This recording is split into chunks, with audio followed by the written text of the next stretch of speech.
ಓಂ ನಮೋ ಭಗವತೆ ಕೃಷ್ಣಗರ್ಭಾಯ. ಭಾಗವತದ 3ನೇ ಸ್ಕಂದದ 1ನೇ ಅಧ್ಯಾಯದ 33ನೇ ಶ್ಲೋಕವನ್ನು ನಾವಿವತ್ತು ನೋಡಬೇಕು. ತೀರ್ಥಯಾತ್ರಾ ಕ್ರಮದಲ್ಲಿ ವಿದುರ ಉದ್ಧವನನ್ನು ಸಂದರ್ಶಿಸ್ತಾನೆ. ಕೃಷ್ಣ ಬಲರಾಮರು, ವಸುದೇವ, ಪ್ರದ್ಯುಮ್ನ ಮೊದಲಾದವರೆಲ್ಲರ ಕುಶಲ ಸಮಾಚಾರವನ್ನು ಕೇಳ್ತಾನೆ. ಹಾಗೆ ಈ 33ನೇ ಶ್ಲೋಕದಲ್ಲಿ ದೇವಕಿಯ ಕುಶಲವನ್ನು ಕೇಳ್ತಿದ್ದಾನೆ.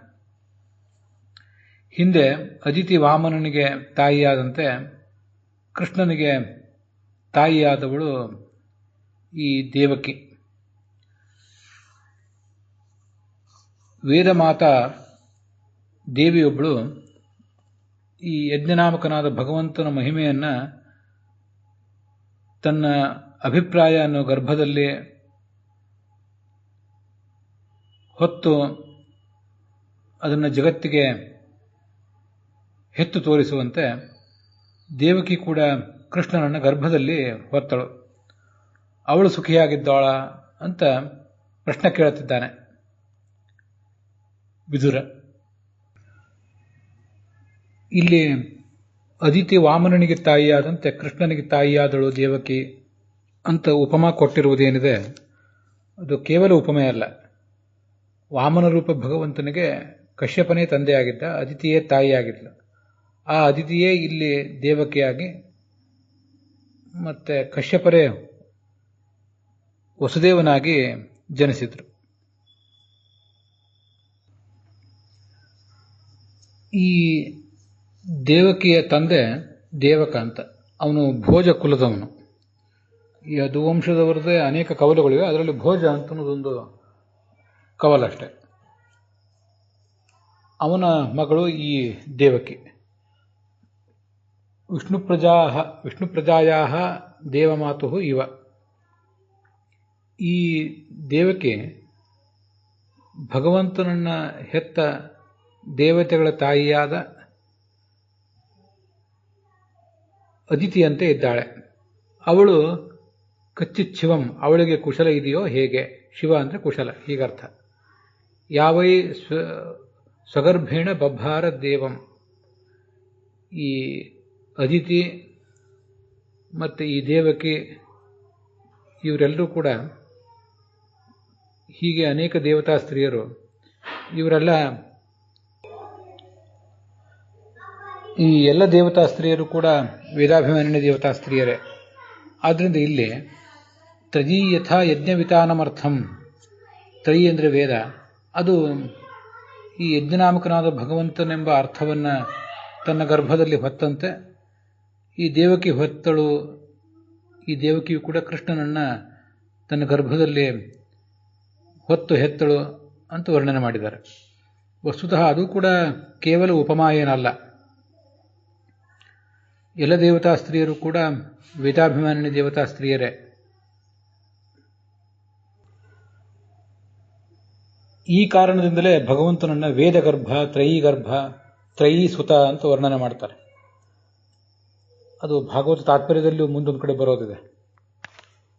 ತ್ರಯೀಡ್ಯತ್ವ ತ್ರಯೀಸುತಃ.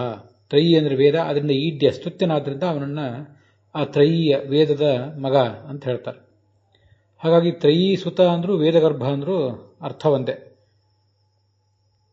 ವೇದದ ಅಂತರಂಗದ ಗೂಢವಾದ ಗರ್ಭದ ಅಭಿಪ್ರಾಯವೇ ಈ ಭಗವಂತನ ಮಹಿಮಾ. ಹಾಗೆ ಈ ಎಲ್ಲ ದೇವತಾ ಸ್ತ್ರೀಯರು ವೇದಾಭಿಮಾನಿನಿಯರಾದ್ದರಿಂದ ಭಗವಂತನನ್ನು ತನ್ನ ಗರ್ಭದಲ್ಲಿ ಹೊತ್ತಿದ್ದಾರೆ ಅಂತ ಅದರ ಅರ್ಥ. ಆದರೆ ಎಲ್ಲ ದೇವತಾ ಸ್ತ್ರೀಯರು ಕೂಡ ಭಗವಂತನ ತಾಯಂದಿರಾಗಲಿಲ್ಲ. ಕೆಲವರು ಮಾತ್ರ ತಾಯಂದಿರಾದರು. ಅದರಲ್ಲಿ ಮುಖ್ಯವಾಗಿ ಈ ಅದಿತಿ. ಭಾಗವತದಲ್ಲಿ 10ನೇ ಸ್ಕಂದದಲ್ಲಿ 4ನೇ ಅಧ್ಯಾಯದಲ್ಲಿ ಭಗವಂತ ಈ ವಸುದೇವ ದೇವಕಿಯರಿಗೆ ಹೇಳಿದ ಮಾತೊಂದಿದೆ. ಹಿಂದೆ ನೀನು ಒಂದು ಮನ್ವಂತರದಲ್ಲಿ ಕೃಷ್ಣಿಯಾಗಿ ಜನಿಸಿದ್ದಿ. ಈ ದೇವಕಿಗೆ ಅವನು ಹೇಳ್ತಾನೆ, ತ್ವಮೇವ ಪೂರ್ವಸರ್ಗೇ ಅಭೂಹು ಪೃಷ್ಣಿ ಸ್ವಯಂಭುವೇ ಸತಿ. ಸ್ವಯಂಭುವ ಮನ್ವಂತರದ ಕಥಾ ಅದು. ತದಾ ಅಯಂ ಸುತಪ ನಾಮ ಪ್ರಜಾಪತಿ ಅಕಲ್ಮಷಃ. ಆವಾಗ ಈ ವಸುದೇವ ಸುತಪ ಅನ್ನೋ ಹೆಸರಿನಿಂದ ಜನಿಸಿದ್ದ.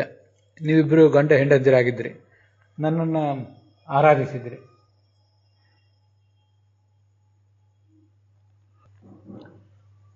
ಅಹಂ ಸುತೋವಾಮಭವಂ ಪೃಷ್ಣಿಗರ್ಭ ಇತಿ ಸ್ಮೃತಃ. ಆಗ ನಾನು ನಿಮಗೆ ಪೃಷ್ಣಿಗರ್ಭ ಎಂಬ ಹೆಸರಿನಿಂದ ಮಗನಾಗಿ ಹುಟ್ಟಿದೆ.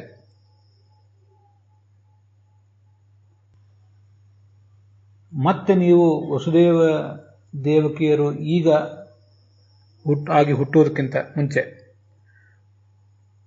ಅದಿತಿ ಕಶ್ಯಪರು ಕೂಡ ಆಗಿದ್ರು.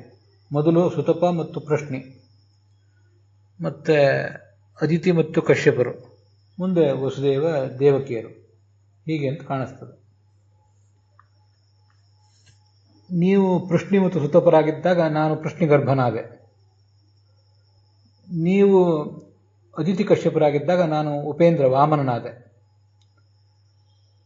ತೃತೀಯಸ್ಮಿನ್ ಭವೆ, ಈಗ ಮೂರನೇ ಜನ್ಮದಲ್ಲಿ ನಾನು ನಿಮಗೆ ಮಗನಾಗಿ ಜನಿಸಿದ್ದೇನೆ.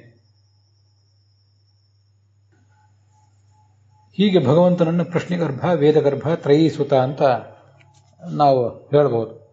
ಅದರಿಂದ ಅಲ್ಲಿ ಕೊಟ್ಟ ಆ ಉದಾಹರಣೆ ಏನಿದೆ ಅದೊಂದು ಉಪಮ, ಕೇವಲ ಉಪಮ ಅಲ್ಲ ಅದು. ಆದರೆ ಯಜ್ಞ ವಿತಾನಮರ್ಥಂ ಅನ್ನೋ ಶಬ್ದಕ್ಕೆ ಯಜ್ಞ ವಿತಾನ ಅನ್ನೋದಕ್ಕೆ ಯಜ್ಞದ ವಿಸ್ತಾರ ಅಂತ ಅರ್ಥ ಬರೆದಿದ್ದಾರೆ ಬೇರೆ ವ್ಯಾಖ್ಯಾನಕಾರರು. ಅದು ನಮಗಷ್ಟು ಸಮಾಧಾನ ಕೊಡುವ ಅರ್ಥ ಅಲ್ಲ. ಯಜ್ಞದ ಕುರಿತಾಗಿ ವರ್ಣನೆ ಮಾಡುವ ಉದ್ದೇಶ ವೇದಗಳಿಗೆ ಮುಖ್ಯವಾಗಿ ಇರೋದಿಲ್ಲ. ಬೇಕಾದಷ್ಟು ಸುದೀರ್ಘವಾದ ಯಜ್ಞಗಳನ್ನು ಹೇಳ್ತದೆ, ಇಲ್ಲ ಅಂತಲ್ಲ. ಆದರೆ ಅದಕ್ಕಿಂತ ಮುಖ್ಯವಾಗಿ ಯಜ್ಞ ಶಬ್ದವಾಚ್ಯನಾದ ಭಗವಂತನನ್ನು ಹೇಳುವ ಉದ್ದೇಶ ಅದಕ್ಕಿರ್ತದೆ. ಉಳಿದ ಅನೇಕ ಜನ ವ್ಯಾಖ್ಯಾನಕಾರರು ಯಜ್ಞ ವಿಸ್ತಾರ ಅಂತ ಹೀಗೆ ಅರ್ಥ ಬರೆದಿದ್ದಾರೆ. ಯಜ್ಞದ ಪ್ರಕ್ರಿಯೆಗಳು ಹೀಗೆಲ್ಲ ಸುದೀರ್ಘವಾದ ವಿವರಣೆ ವೇದದಲ್ಲಿರ್ತದಂತೆ. ಆದರೆ ನಮ್ಮಲ್ಲಿ ಭಗವಂತನ ಮಹಿಮೆಯನ್ನು ತಿಳಿಸುವುದೇ ವೇದಗಳ ತಾತ್ಪರ್ಯ, ಸಕಲ ಶಾಸ್ತ್ರಗಳ ತಾತ್ಪರ್ಯ ಕೂಡ. ಆದ್ದರಿಂದ ವಿಜಯಧ್ವಜರು ಮತ್ತು ಯಾದವಾರ್ಯರು ಅದಕ್ಕೆ ಬೇರೆ ಅರ್ಥ ಹೇಳ್ತಾರೆ. ಯಜ್ಞ ವಿಷ್ಣು ವಿತಾನ ವಿಭೂತಿ.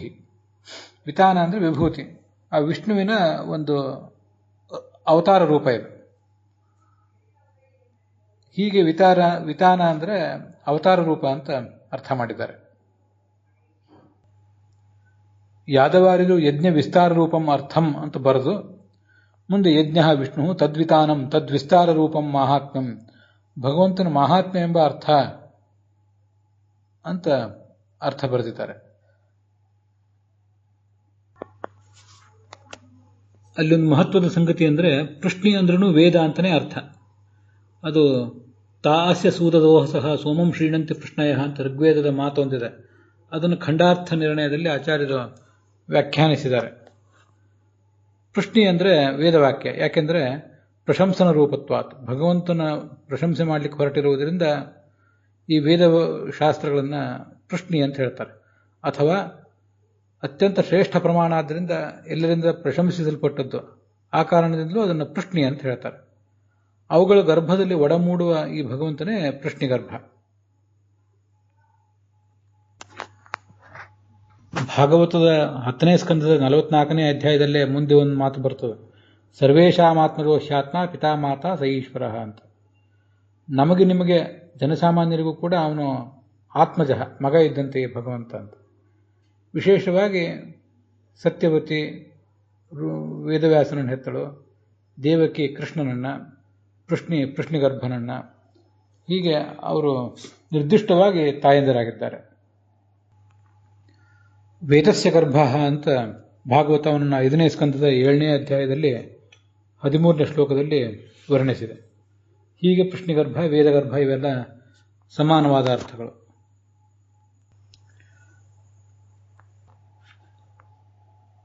ಹೀಗೆ 33ನೇ ಶ್ಲೋಕವನ್ನು ಇಲ್ಲಿಗೆ ನೋಡಿ ಮುಗಿಸಿದ್ದೇವೆ. ಇದು ದೇವಕಿಯನ್ನ ದೇವಮಾತೆ ಅದಿತಿಗೆ ಹೋಲಿಸಿದ್ದು ಅಥವಾ ವೇದವಾಕ್ಯಕ್ಕೆ ಹೋಲಿಸಿದ್ದು ಕೇವಲ ಒಂದು ಉಪಮಾ ಅಲ್ಲ. ಅದರ ಹಿಂದೆ ಶಾಸ್ತ್ರ ಒಂದು ಪ್ರಮೇಯ ಇದೆ, ಅದನ್ನು ಇವತ್ತು ನೋಡಿದ್ದೇವೆ. ಅಲ್ಲಿಗೆ ಇವತ್ತಿನ ಈ ಭಾಗ ಸಮಾಪ್ತ ಆಗಿದೆ. ಹುಸಿಯ ನಾಡಿ ಹೊಟ್ಟೆ ಹೊರೆವ ವಿಷಯದಲ್ಲಿ ರಸಿಕನೆಂದು ಹುಸಿಗೆ ಹಾಕಿದ್ರು ಎನ್ನ ಋಷಿಕೇಶನೇ.